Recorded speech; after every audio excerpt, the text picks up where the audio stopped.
Good morning. Here at Nini's Nest again to read you another Dr. Seuss book. The title is The Lorax. And take a look at the cover. His illustrations are so fun, so colorful, and the story will be colorful as well. So I would like for you to remember to hit the subscribe button so you won't miss any of the stories that I read. I'm in the process of reading through a chapter book by C.S. Lewis, and then I have many stories for young children.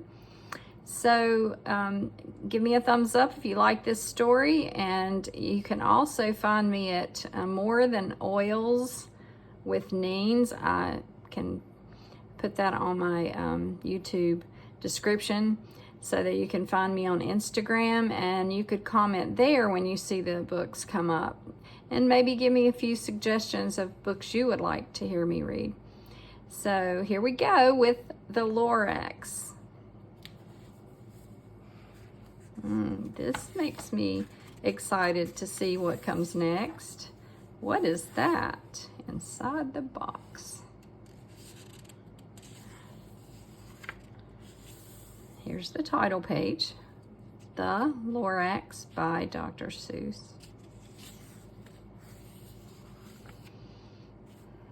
And let's begin here. The street of the lifted Lorax. At the far end of town, where the grickle grass grows and the wind smells slow and sour when it blows, and no birds ever sing excepting old crows, is the street of the lifted Lorax.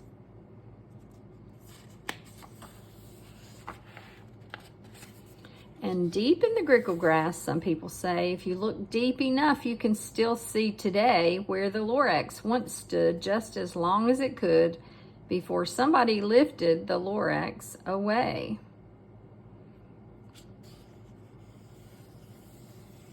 What was the Lorax, and why was it here? And why was it there? And why was it lifted and taken somewhere from the far end of town where the grickle grass grows? The old onceler still lives here. Ask him. He knows.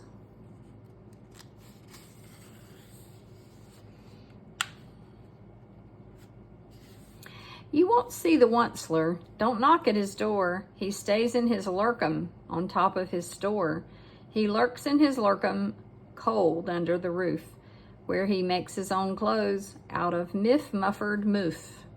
And on special dank midnights in August, he peeks out of the shutters, and sometimes he speaks and tells how the Lorax was lifted away.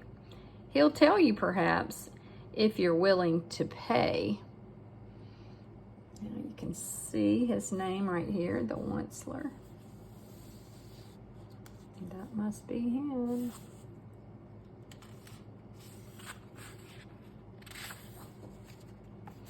On the end of a rope, he lets down a tin pail, and you have to toss in 15 cents and a nail, and the shell of a great-great-great-grandfather snail.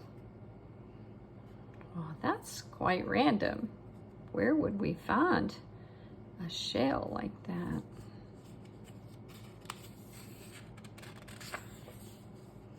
Then he pulls up the pail, makes a most careful count to see if you've paid him the proper amount.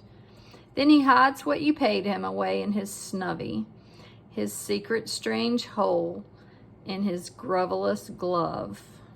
Then he grunts, I will call you by whisper-my-phone, for the secrets I tell are for your ears alone.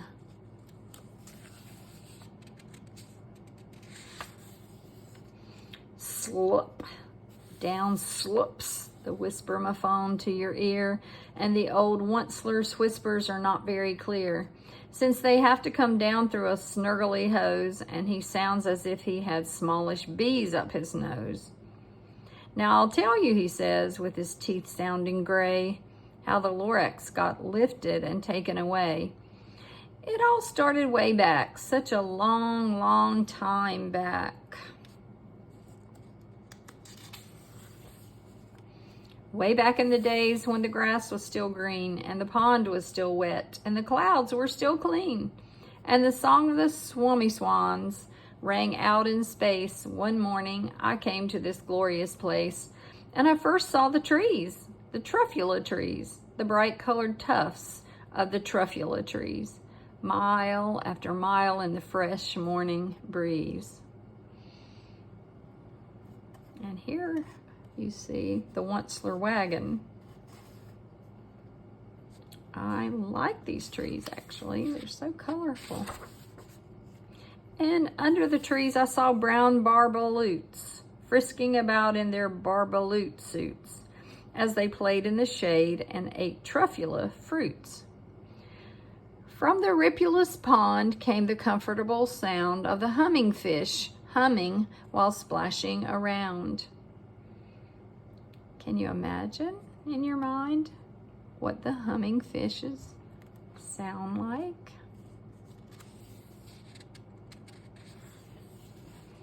But those trees, those truffula trees, all my life I'd been searching for trees such as these. The touch of their tufts was much softer than silk, and they had the sweet smell of fresh butterfly milk. I felt a great leaping of joy in my heart.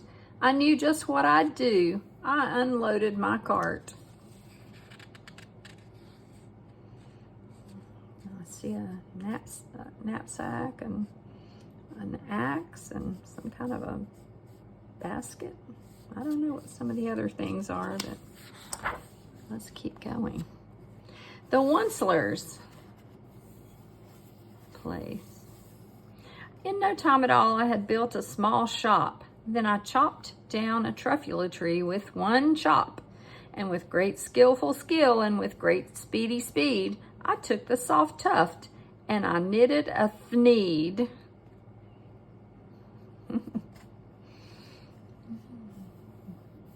You can guess, maybe, what the thneed is for.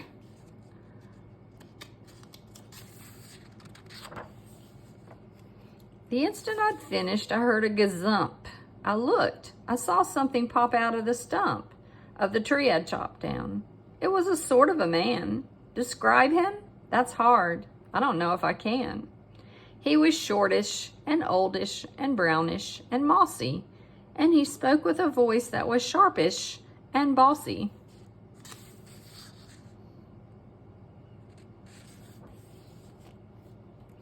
Mister, he said, with a sawdusty sneeze, I am the Lorax. I speak for the trees. I speak for the trees have no tongues. And I'm asking you, sir, at the top of my lungs. He was very upset as he shouted and puffed. What's that thing you've made out of my truffula tuft?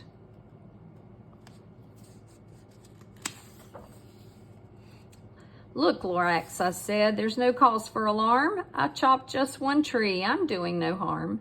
I'm being quite useful. This thing is a thneed. A thneed's a fine something that all people need. It's a shirt, it's a sock, it's a glove, it's a hat. But it has other uses. Yes, far beyond that. You can use it for carpets, for pillows, for sheets, or curtains, or covers for bicycle seats. The Lorax said, Sir, you are crazy with greed. There is no one on earth who would buy that fool thneed.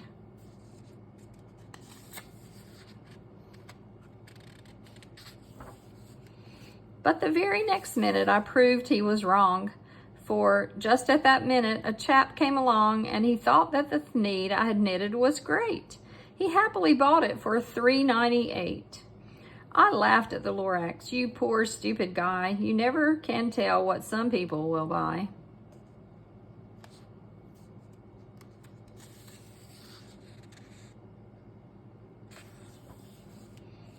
I repeat, cried the Lorax, I speak for the trees.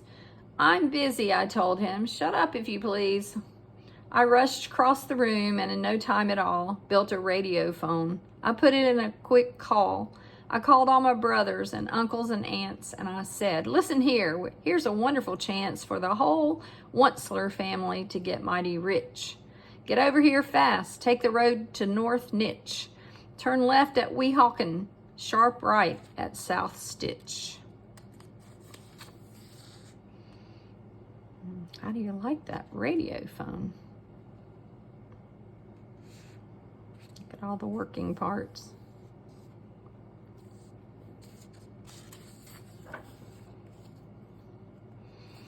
Now before we go any farther, this says Thneeds. The things that they're knitting inside are Thneeds at the Oncelers. And in no time at all in the factory I built, the whole Onceler family was working full tilt. We were all knitting Thneeds, just as busy as bees, to the sound of the chopping of truffula trees.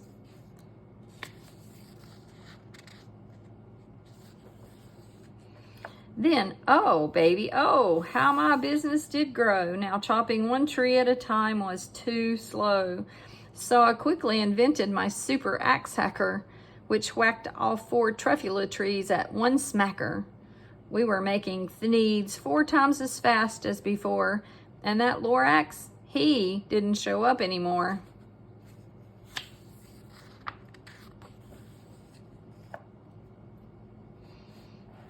Now it says the Onceler in Chief, private. You see the business is growing to more buildings. And look at all the stumps that are being left. They're cutting down all of the truffula trees. But the next week he knocked on my new office door. He snapped, "I'm the Lorax who speaks for the trees, which you seem to be chopping as fast as you please. But I'm also in charge of the brown barbaloots who played in the shade in their barbaloot suits and happily lived eating truffula fruits. Now, thanks to your hacking my trees to the ground, there's not enough truffula fruit to go round. And my poor barbaloots are all getting the crummies because they have gas and no food in their tummies."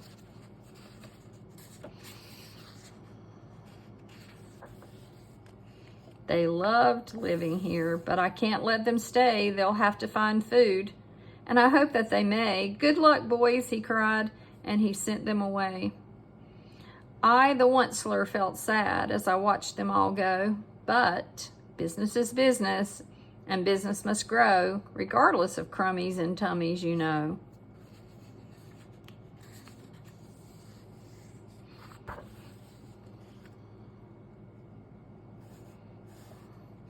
These are taking out the Thneeds to deliver them. On the side it says, "You need a Thneed." And they're going east, south, west, and north. I meant no harm. I most truly did not, but I had to grow bigger, so bigger I got. I biggered my factory. I biggered my roads. I biggered my wagons. I biggered the loads of the Thneeds I shipped out. I was shipping them forth to the south, to the east, to the west, to the north. I went right on biggering, selling more Thneeds, and I've biggered my money, which everyone needs.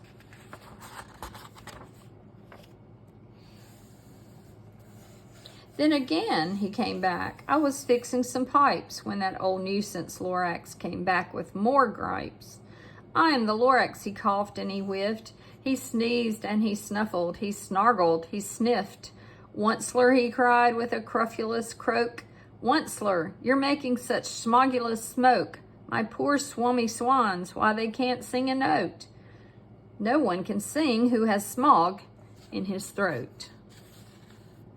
There's the smog coming out of the pipes from the pipe house.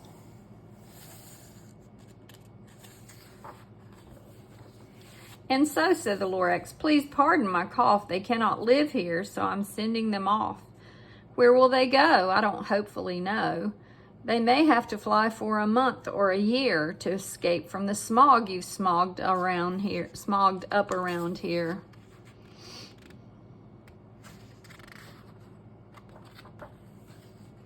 "What's more," snapped the Lorax, his dander was up, "let me say a few words about Gluppity Glup. Your machinery chugs on day and night without stop, making Gluppity Glup, also Schloppity Schlop. And what do you do with this leftover goo? I'll show you, you dirty old Onceler man, you."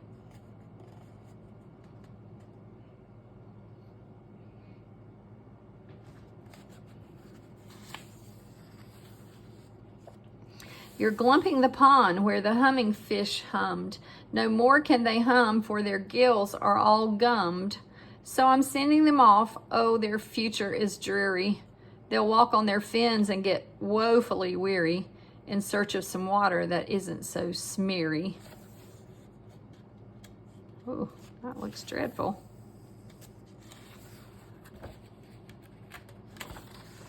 And then I got mad. I got terribly mad. I yelled at the Lorax. Now listen here, Dad. All you do is yap yap and say bad, bad, bad, bad. Well, I have my rights, sir, and I'm telling you, I intend to go on doing just what I do. And for your information, you Lorax, I'm figuring on biggering and biggering and biggering and biggering, turning more truffula trees into thneeds, which everyone needs.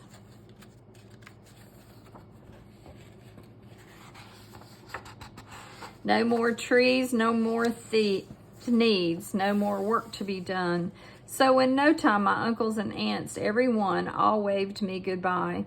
They jumped into my cars and drove away, always under the smoke-smuggered stars. Now all that was left neath the bad-smelling sky was my empty factory, the Lorax, and I. You know, I skipped a page. Let me go back.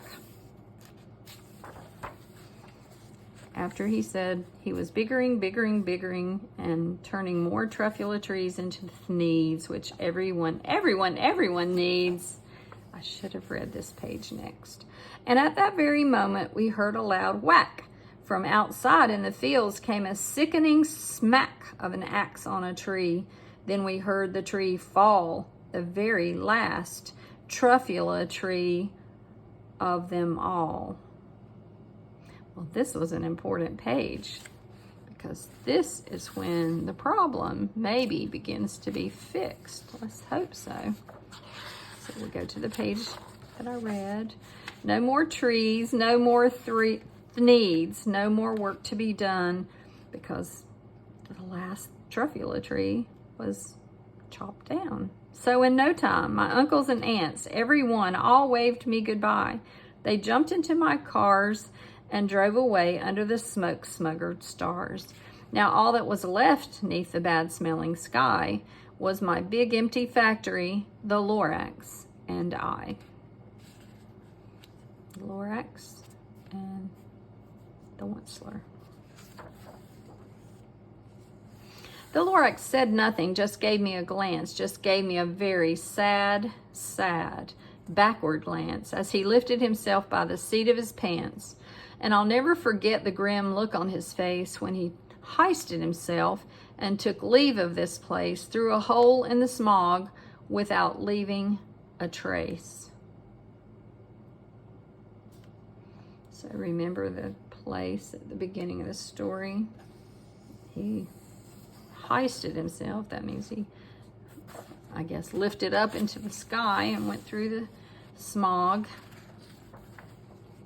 And all that the Lorax left here in this mess was a small pile of rocks with one word: unless.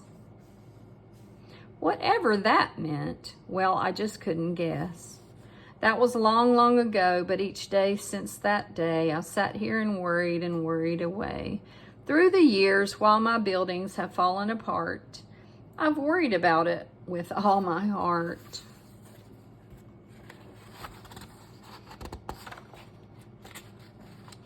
But now, says the Onceler, now that you're here, the word of the Lorax seems perfectly clear. Unless someone like you cares a whole awful lot, nothing is going to get better. It's not. So, catch, calls the Onceler. He lets something fall. It's a truffula seed. It's the last one of all. You're in charge of the last of the truffula seeds, and truffula trees are what everyone needs. Plant a new truffula, treat it with care, give it clean water, and feed it fresh air. Grow a forest, protect it from axes that hack. Then the Lorax and all of his friends may come back. So, wow, did you get that solution to the problem that came in the middle of the story when the Onceler began his factory and tried to make everything grow bigger and bigger? What were the results? Smog and dirty water, and all the animals and characters in this story had to leave. And what was the solution? Unless, let's read it again. Unless someone like you cares a whole awful lot, nothing is going to get better. It's not. So, this story is teaching us a lesson. If we care an awful lot about something, then we can speak out about it like the Lorax did, and we can help things change. And I think this is a great story with a great lesson, but it was very fun. The words and the characters are Dr. Seuss' specialty. They're fun, but they also have something to say to us. So, don't forget, subscribe to the channel and give me a thumbs up if you like this story. And if you are able, on Instagram, send some comments there about stories you would like to hear. Have a great day.